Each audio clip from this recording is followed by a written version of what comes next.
हामीले धेरै बिरामीहरू यस्तो देखेका छौँ जुन ओपिडीमा आउनुहुन्छ र भन्नुहुन्छ मलाई लामो समयको ग्यास्ट्रिकको समस्या छ। ग्यास्ट्रिकले गर्दाखेरि चाहिँ मलाई एकदम गाह्रो भइरहेको थियो। पेट पोल्ने छाती पोल्ने समस्या त थियो डाक्टर साहब, तर सुतेर बिहान उठ्दाखेरि अझ विशेष गरी मध्यरातमा होस् वा बिहान उठ्दाखेरि चाहिँ मुखमा एकदम अमिलो पानी बढी आउने, छाती ज्यादा पोल्ने होइन, खाएको कुरा चाहिँ निस्किन खोज्ने, उल्टी आउन खोज्ने है। विशेष गरी मैले चाहिँ दुध र दहीहरू बेलुका खाँदाखेरि मलाई अलिकति गाह्रो हुन्छ।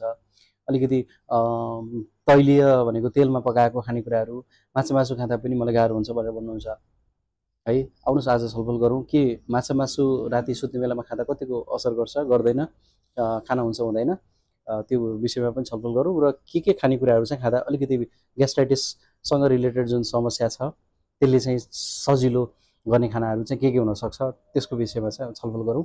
विशेष गरी ग्यास्ट्राइटिस लामो समय हुन थाल्यो भने चाहिँ हामीले के बुझ्नु पर्यो भन्दाखेरि हाम्रो पेट, जसलाई चाहिँ हाम्रो आमाशय पनि भनिन्छ, पेटबाट जुन एसिडको मात्राहरू बढ्दै गयो भने चाहिँ त्यसले चाहिँ माथितिर चाहिँ अलिकति त्यो एसिडको कारणले गर्दाखेरि चाहिँ त्यहाँको इपिथेलियमहरूमा चाहिँ मेटाप्लेजिया भन्छौँ हामीले, अलिकति चेन्जेस आउन थाल्छ, जसले गर्दाखेरि चाहिँ जुन भल्भले चाहिँ हाम्रो जुन स्पिङ्क्टरहरूले चाहिँ कन्ट्रोल गरिरहेको हुन्छ, जुन खाना नली र हाम्रो पेटको जुन स्पिङ्क्टरहरू हुन्छ त्यो अलिकति ल्याक्स हुन थाल्छ।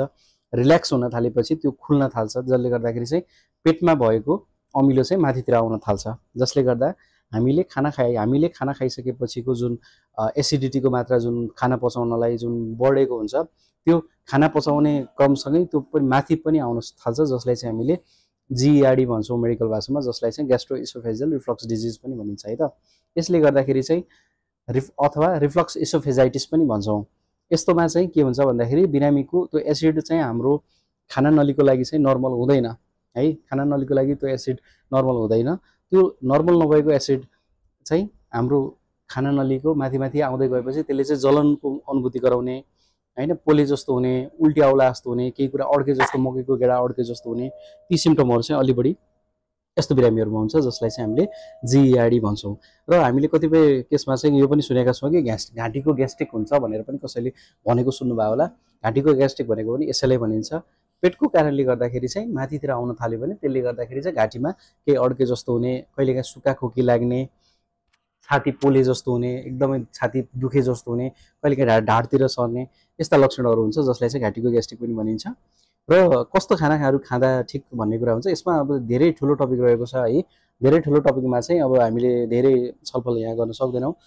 छोटो समयको छलफलमा चाहिँ के भन्न सकिन्छ भन्दाखेरि दही र दुध जन्ने कुराहरू, चिल्लो कुराहरू चाहिँ विशेष गरी राति चाहिँ अभोइड गर्नु होला। बिहानको समयमा दही र दुध खान मिल्छ, थोरै मात्रामा खान मिल्छ, तर काटेको चिल्लो नभएको दुध र दही चाहिँ खान मिल्छ।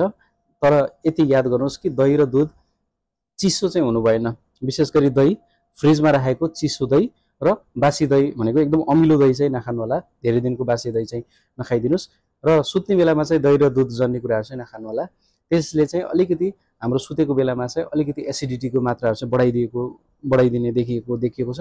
र त्यसको त्यो डिजल्भ हुने क्रममा चाहिँ अलिकति अमिलो डकारहरू ज्यादा हुने, बिरामीलाई पेट डुम्म भए जस्तो हुने होइन, त्यो कम्प्लेनहरू चाहिँ राति खाइदिँदाखेरि चाहिँ अलिकति देखिएको छ है। त्यो कारणले गर्दाखेरि चाहिँ हामीले सल्लाह चाहिँ दिँदैनौँ राति सुत्ने बेलामा चाहिँ त्यो यस्तो समस्या हुने व्यक्तिहरूले चाहिँ नखाइदिनुहोस्, बिहान खान मिल्छ है।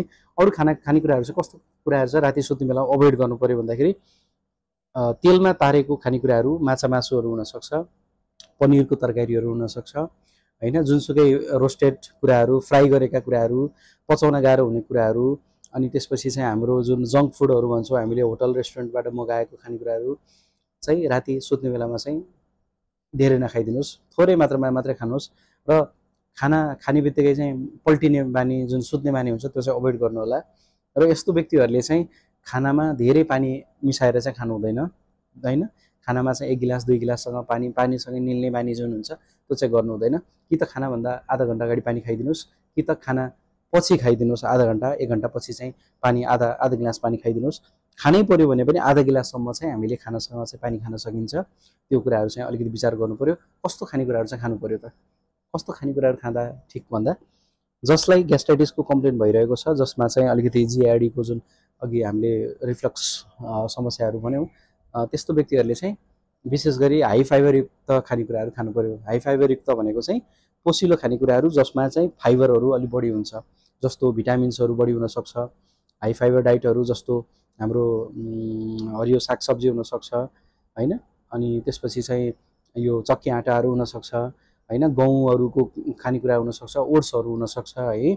अनि त्यसपछि चाहिँ हाम्रो पोलिस नगरेको भातहरू हुनसक्छ, ज्याकले नपालेको भातहरू हुनसक्छ। यी खानेकुराहरू चाहिँ खाँदा हामीलाई अलि सजिलो चाहिँ हुन्छ। विशेष गरी सुत्ने बेलामा ओट्सहरू खानु होइन, रोटी चक्की आँटाको रोटीहरू खानु, त्यसले चाहिँ अलिकति बेनिफिसियल चाहिँ गर्छ। र विशेष गरी चिल्लो चाप्लो नगरेको खानेकुराहरू चाहिँ राति सुत्ने बेलामा चाहिँ खाइदिनु पर्यो है त। र अर्को कुरा, कति बिरामीहरू चाहिँ यस्तो हुनुहुन्छ जसले चाहिँ खाना बार्ने भन्ने हिसाबले चाहिँ राति नखाइदिने है, अथवा दिउँसोको खानाहरू चाहिँ स्किप गर्ने र राति चाहिँ म थोरै खाएर सुत्छु भन्ने, अनि लास्टमा चाहिँ चाउचाउ खाने, कोक फेन्टाहरू खाइदिने होइन, त्यसपछि गुलियो कुराहरू चाहिँ खाइदिने, कफीहरू चियाहरू राति सुत्ने बेलामा खाइदिनुहुन्छ। ती कुराहरू पनि हामीले राति सुत्ने बेलामा चाहिँ अभोइड गर्नु पर्यो यस्तो सिम्पटमहरूबाट चाहिँ कम गर्नको लागि। र जेनरल भाषामा भन्दाखेरि पेटमा समस्या हुने व्यक्तिले, ग्यास्ट्राइटिस भइरहेको व्यक्तिले चाहिँ मासु माछा खान मिल्छ, तर चिल्लो पिरो नहालेको मसला रहित बेसार नुनमा बनाएको थोरै मसला मात्रै हालेर, त्यसमा एडेड मसला केही पनि नहाल्नुहोस्, धेरै चिल्लो केही पनि नबनाउनुहोस्, थोरै मात्रामा मजाले पाकेको खानेकुरा खान मिल्छ। तर खानेकुराहरूमा चाहिँ हामीले मसला, चिल्लो, पिरो, अमिलो र चिसो कुराहरू चाहिँ अलिकति अभोइड गर्नुपर्छ है त। र जतिसक्दो खानामा चाहिँ हामीले फाइबरयुक्त खानेकुराहरू, हरियो सागसब्जी हुनसक्छ, सिमीहरू हुनसक्छ, दालहरू हुनसक्छ है, फलफुलहरूको मात्राहरू हुनसक्छ, सलादहरू चाहिँ मिसाएर खाँदाखेरि चाहिँ हामीलाई अलिकति सजिलो हुन्छ। र केही यस्ता खानेकुराहरू हुन्छन् जसले खानालाई पचाउन सजिलो गर्छ, जस्तो लसुन हुनसक्छ, लसुन पानी हुनसक्छ है, अनि त्यसपछि चाहिँ जिरा पानीहरू हुनसक्छ है। इभन बेसारले पनि अलिकति बेनिफिसियल इफेक्ट देखिएको छ। ती कुराहरू चाहिँ अलिकति विचार गर्नु होला। र पेट पोल्ने समस्या, छाती पोल्ने समस्या राति सुतेको बेलामा गाह्रो हुन्छ भने त्यस्तो व्यक्तिहरूले चाहिँ अलिकति सिरानी चाहिँ अलिकति अग्लो बनाएर सुत्नु पर्यो है। सुत्दाखेरि चाहिँ टाउको होचो भयो भने चाहिँ अलिकति त्यो पोल्ने समस्या चाहिँ अलिकति बढ्न सक्छ, सिम्पटम बढ्न सक्छ। त्यो कारणले गर्दा सिरानी चाहिँ अलिकति उठ्ने सुत्ने भाग चाहिँ अलिकति अग्लो हुनु पर्यो है त। थप केही छ भने हामी फेरि छलफल गर्नेछौँ। हस्।